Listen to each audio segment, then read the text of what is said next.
Iniciamos este nuevo bloque. Recién nos estaba deleitando Azul con Francamente de Churupac. Y tenemos ya en el piso, saludamos a Alejandro Ananías, que es presidente de la Fundación Conciencia Ambiental. El RIGI es el tema que hoy nos ha convocado, así que Alejandro, buenas tardes, ¿cómo estás? Bueno, muy buenas tardes a todos aquí en la radio y los que están allí escuchando.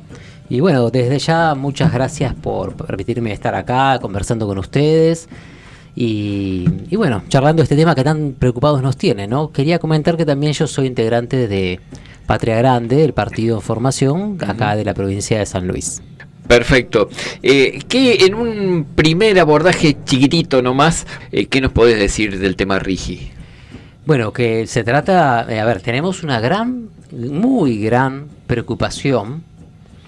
Creo que el RIGI es parte de una corriente que se está instalando en el país, que la verdad ganaron las elecciones, pero creo que no está suficientemente conversado, con pautas de participación democrática y de información pública fidedigna.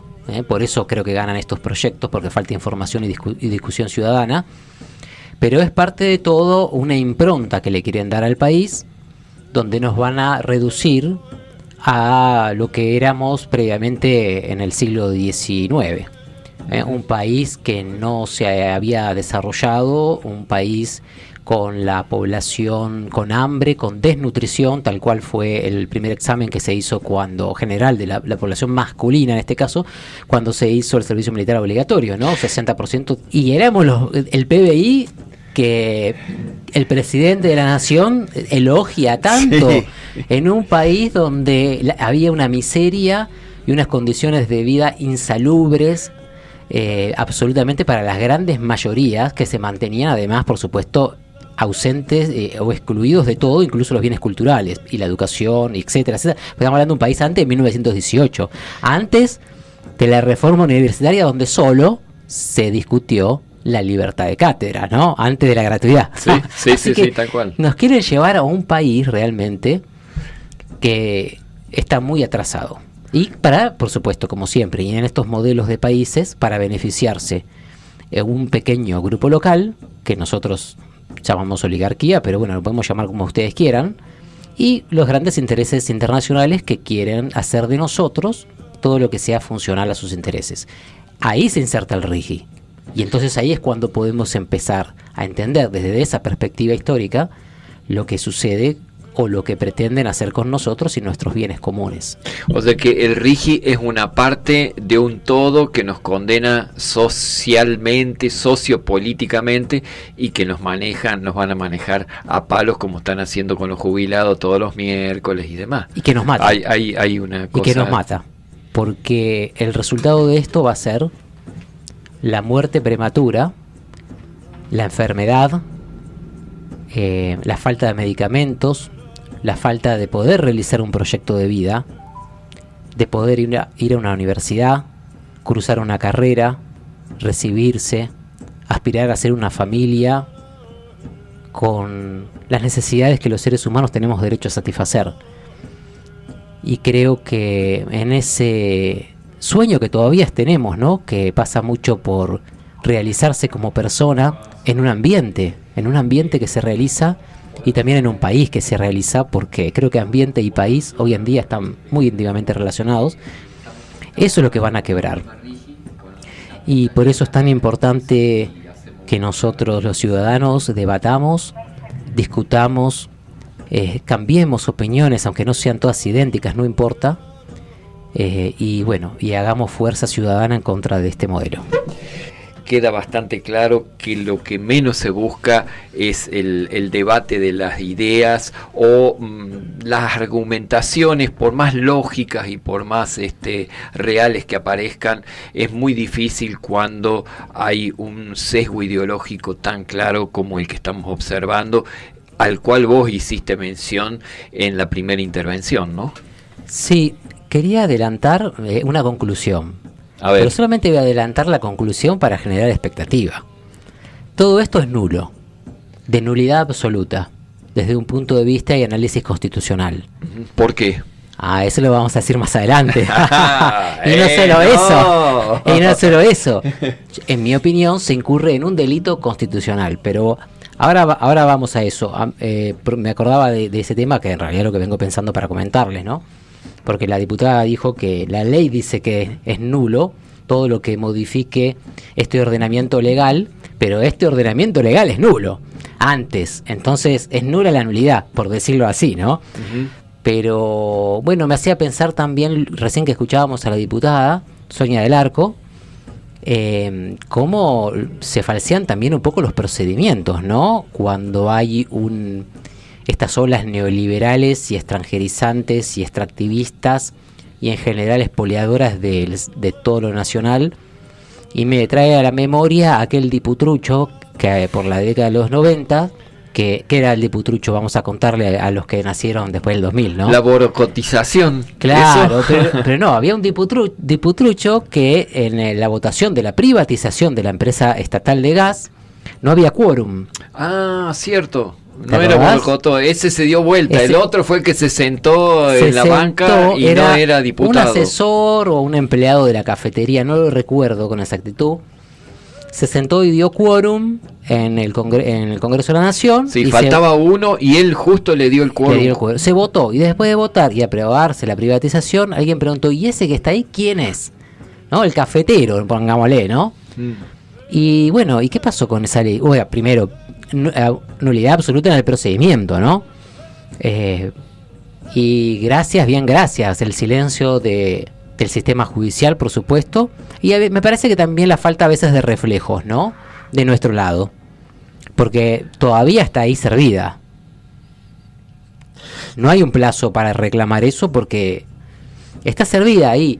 Pero bueno, me parece que yo soy muy crítico de los abogados. Sí, empecemos por ahí. Sí, pero vos sabés que yo creo que hay cosas que el Poder Judicial lo deja pasar y por el tiempo tienen su propio vencimiento. Como por ejemplo, aquellos que tenían depositado en el 2001, 2002 dinero en los bancos y que no entraron en el plan de bonos y que siguieron con el juicio y no hubo nunca un fallo de la Corte Suprema que abarque a todos los ahorristas para devolver ese dinero, porque no lo hubo individuales de gente que se estaba por morir y le aceptaron que los bancos le devolviesen el dinero, pero que eso no constituía un precedente para todos.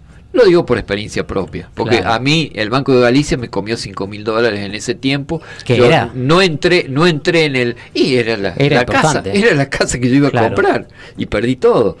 Pero te lo digo por conocimiento de causa. Y eso hoy por hoy, ¿quién habla de ese tema? Nadie. Y está durmiendo en la Corte Suprema de Justicia. Lo que pasa es que no cierran los temas porque a la hora de blandir y de extorsionar con algo, lo hacen. Como han hecho esta semana con decisiones que le están advirtiendo a Bullrich y a Milei, cuidado, no se pasen porque a Matov lo mandamos en cana. Entonces eso es un mensaje, es un metamensaje, porque si bien a Matov lo están mandando en cana y para nuestra audiencia le decimos que Matov fue funcionario en el 2001 cuando mataron a un montón de personas, él fue el responsable de varias muertes, no me acuerdo cómo es en sí el juicio. Secretario de Seguridad y ordenó la represión. Bueno, entonces a él lo han condenado a 4 años de prisión efectiva y ahora lo tiene que cumplir. Pero eso fue en el 2001. Ahora la causa quedó abierta, no te la cierran, y cuando es el momento de advertir, esto no es directo a Matov, esto va directo a Bullrich, lo que se ha hecho. Bueno, ese tipo de cosas ocurre con el Poder Judicial. Sí, es el poder conservador en los manuales, digamos, de derecho constitucional. Se establece que el Poder Judicial es el poder conservador. Ahora, ¿qué es lo que conserva? Sería la pregunta, ¿no? ¿La Constitución o su propio juego de intereses políticos?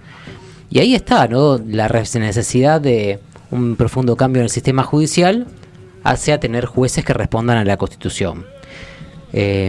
Si a vos te parece, yo tenía ganas de hablar algunas cosas del RIGI. Adelante, sí. Te aviso de eso estamos hablando. Te aviso que termina en la nulidad.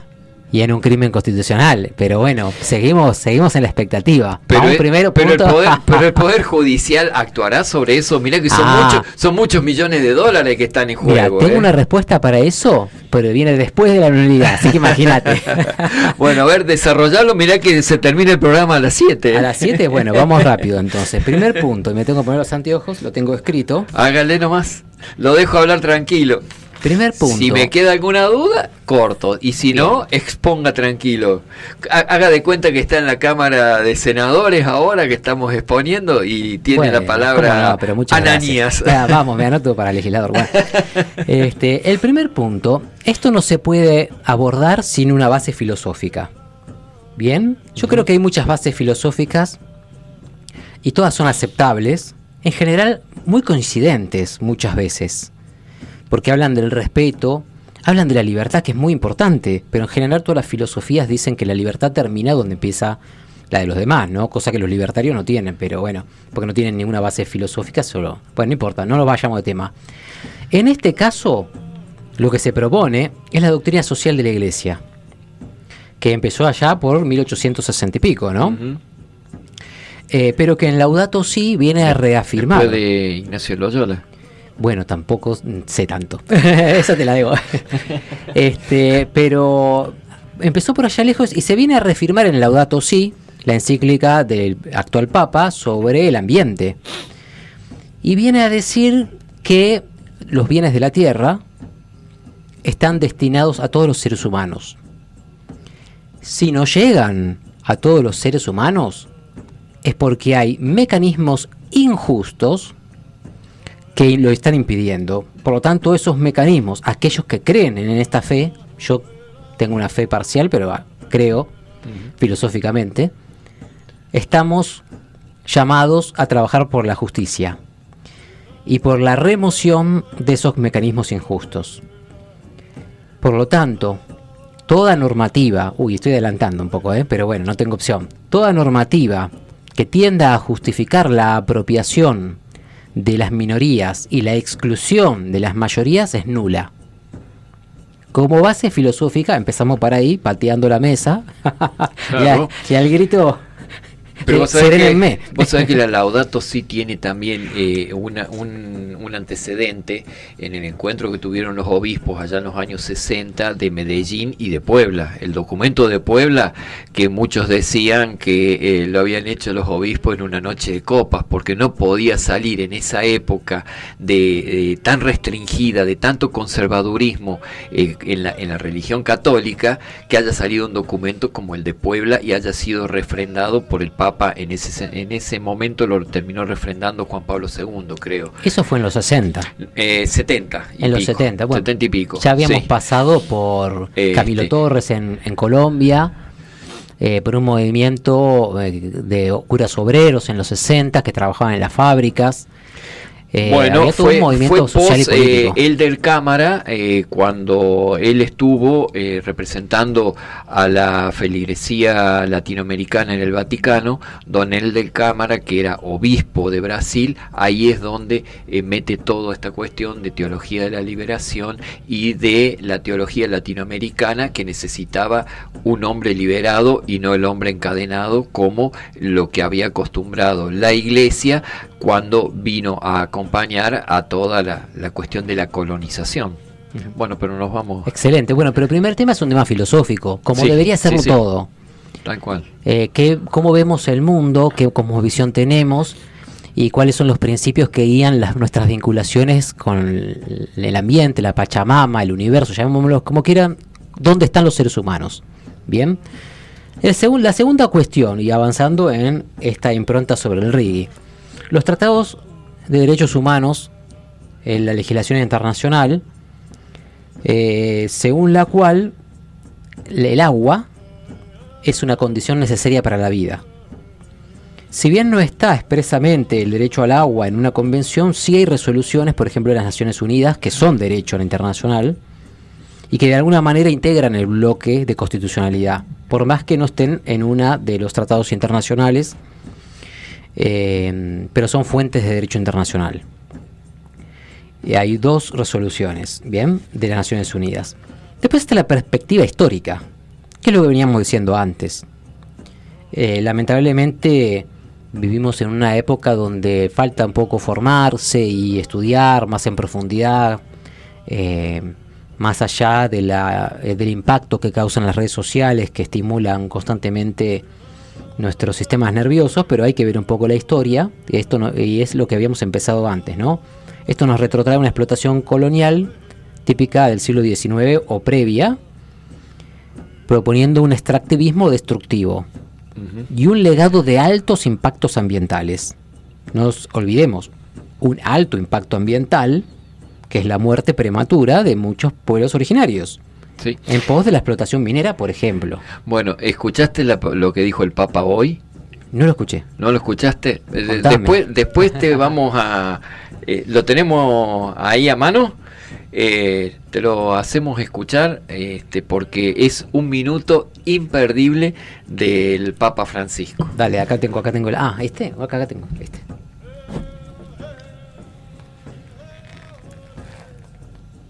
¿Estamos? Hace poco advertí de ciertos cocodrilos, porque hay unos cocodrilos especiales que vienen desde Australia y dicen que tiene la mordida más fuerte de todos los que muerden. Entonces les advertí, tengan cuidado con los cocodrilos que quieren cambiarle la cultura, morderles la historia, hacerles olvidar lo que son.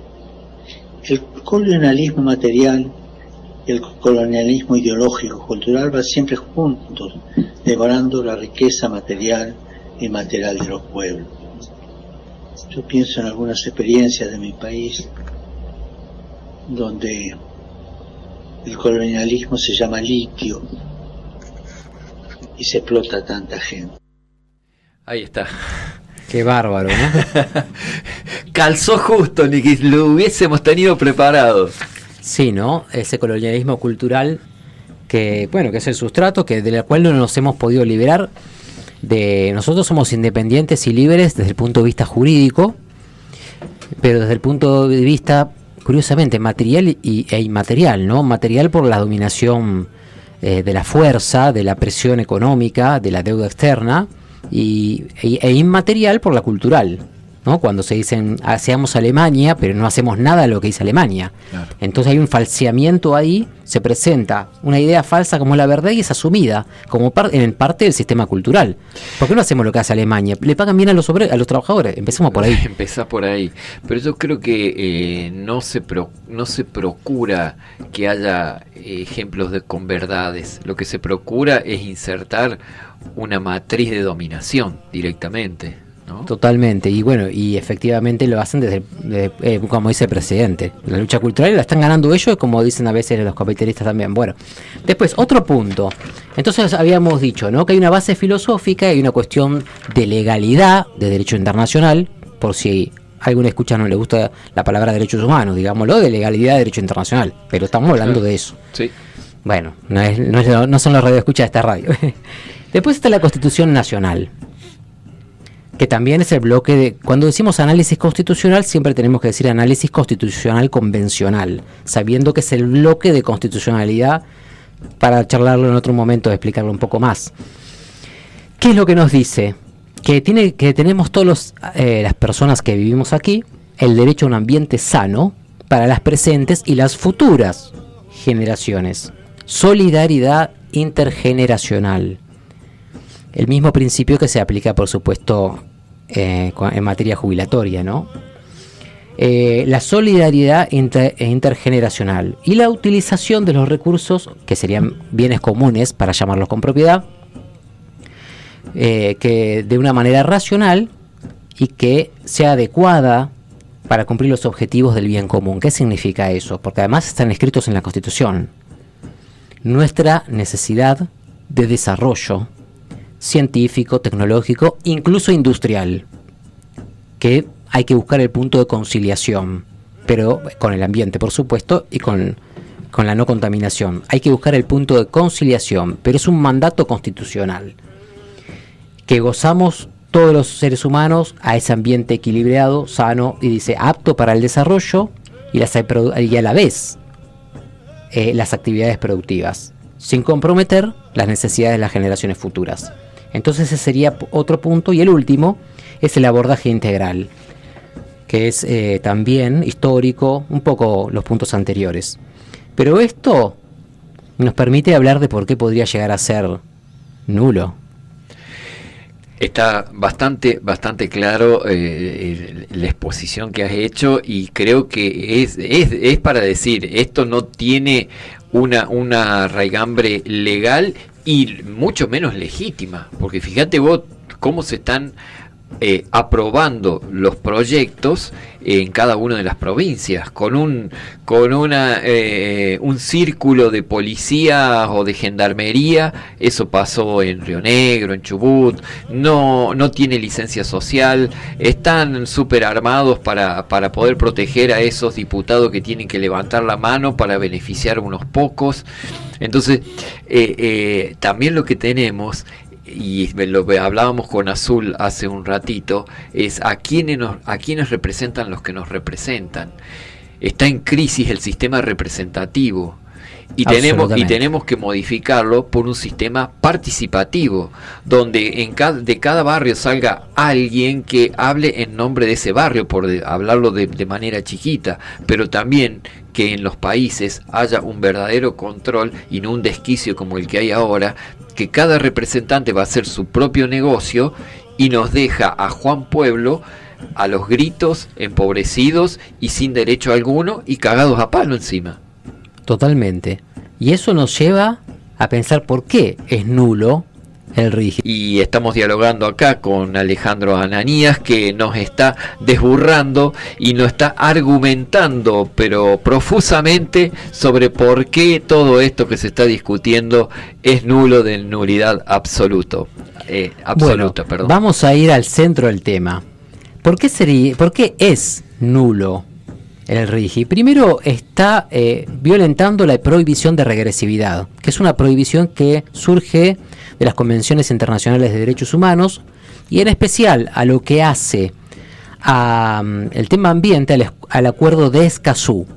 Porque si bien el acuerdo de Escazú establece los principios de información y participación ciudadana con una perspectiva, no lo dice expresamente, pero con una perspectiva más administrativa, es decir, de lo que pasaría dentro del Poder Ejecutivo, el principio no solamente de prohibición de regresividad, sino el de progresividad, nos se indica que ante una materia tan importante y un compromiso de tantos años, es necesario más debate público para cumplir con la democracia, porque la información y la participación ciudadana son condiciones necesarias. Desde la actual perspectiva constitucional, desde 1994, son instrumentos necesarios para una efectiva democracia, en especial en estos temas que nos hacen a todos, que son bienes comunes designados también por la constitucionalidad que marca la Corte Suprema, y que nos afecta a todos, y que específicamente en la legislación de presupuestos mínimos está establecido que es necesaria la participación ciudadana. Después está el principio protectorio de la Ley General de Ambiente, que es vigente para todo el país, según el cual, ante la ausencia de información fidedigna o científica con certeza, eso no resulta ser un argumento para impedir medidas precautorias. Por lo tanto, con el nivel de debate que hay en la sociedad, no puede salir una ley de inversiones que nos lleve al extractivismo y a la afectación del ambiente como nos quieren llevar. Esa es una de las cuestiones por las cuales es nulo, de nulidad absoluta. El segundo tema es el extractivismo en sí mismo, porque el extractivismo es contrario a la explotación racional que nos manda la Constitución. ¿Qué dice la Constitución con la explotación racional? Dice que tiene que, primero, no dañar el ambiente y garantizar los recursos para las siguientes generaciones. Y el extractivismo, por definición, no respeta los recursos para las siguientes generaciones y no respeta el cuidado del ambiente, porque el extractivismo en todos lados es contaminante, y sabemos que acá en tema de ambiente pasa lo que pasa incluso con las actuales normas de protección, que desaparece el agua, y entonces el riesgo existe con certeza. El riesgo es verosímil en términos jurídicos y de medidas de amparo, porque en todos lados que hay minería hay falta de agua, y el agua es, como dijimos antes, un derecho para la vida. Por lo tanto, esto es otro argumento para la nulidad, son argumentos constitucionales, ¿bien? Después, no es uso racional si no se le da prioridad al mercado interno y a la industria nacional. El RIGI da todo al revés. Al revés. Eso no es uso racional. Después discutimos hasta dónde la industria, qué hacemos, qué no hacemos, sí, porque no hay que contaminar. Eso es otra discusión, pero lo vamos a analizar desde el punto de vista constitucional. Es contrario a la racionalidad que exige la Constitución centrar en un extractivismo. Diferente sería si al que pone 200 millones de dólares para hacer baterías. Entonces ahí discutimos el tema de ambiente, pero no el uso tanto racional, ¿va? Claro. En parte sí, pero no en cuanto al modelo productivo, que es irracional. Por lo tanto es inconstitucional. Y después tenemos, afecta la igualdad ante la ley. En muchos artículos de la Constitución. Afecta el derecho a ejercer industria lícita. Porque afecta la igualdad. Los productores locales no pueden hacer nada porque están en una absoluta desigualdad de condiciones. Está en contra de el fomento de la inmigración para mejorar la industria. Otro mandato constitucional que en 1852 tal vez no estaba tanto desarrollado esto de las inversiones, y decían que venga gente y labure. Entonces, actualizando la historia desde un punto de vista de un argumento de la Suprema Corte de Justicia, no argumento de la doctrina de la Corte, se actualiza la historia y se transpone al día de hoy la Constitución, que vendría a ser inversiones para mejorar la industria. Es el mandato constitucional y está violentado. También las provincias tienen esa obligación, ¿eh? La promoción de la industria, establecer nuevas industrias, todo mandato constitucional. Y la igualdad es la base de los impuestos.